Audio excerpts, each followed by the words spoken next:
What if you jumped off the Burj Khalifa into the ocean? What would actually happen? And if you fell from that height into water, how deep would you go? All right, let's break it down step by step so it's easier to understand. Step 1. 1 meter. Jumping from this height is basically like hopping off a chair into water. Pretty much everyone's done this in a pool. It's the safest kind of jump. You'd go about half a meter to 1 meter into the water. So yeah, that's pretty low. We need more excitement. Let's go higher. Step 2.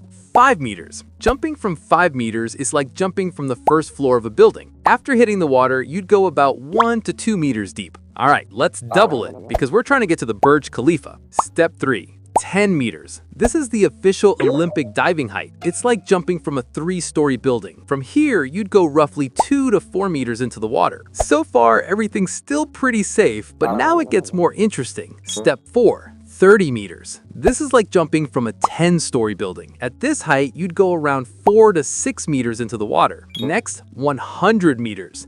This is like jumping off the Ruyi Bridge in China. From this height, you'd go about 10 meters into the water. But there's a high chance your body would get seriously injured. Up to now, the heights weren't that crazy. But here comes the real question.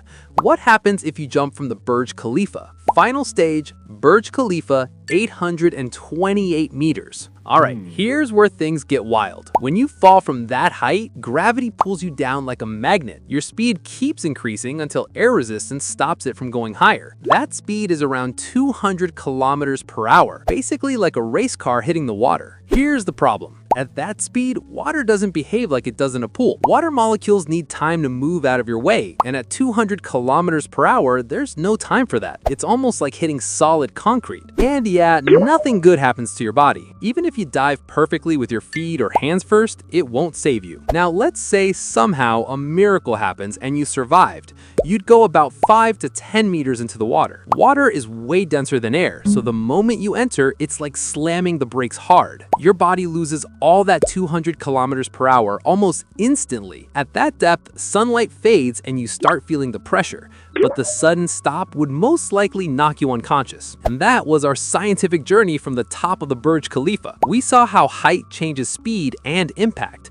But the most important thing, stay safe and keep it theoretical. If you enjoyed this video, make sure to subscribe and turn on notifications so you don't miss anything. More crazy and fascinating science content coming your way.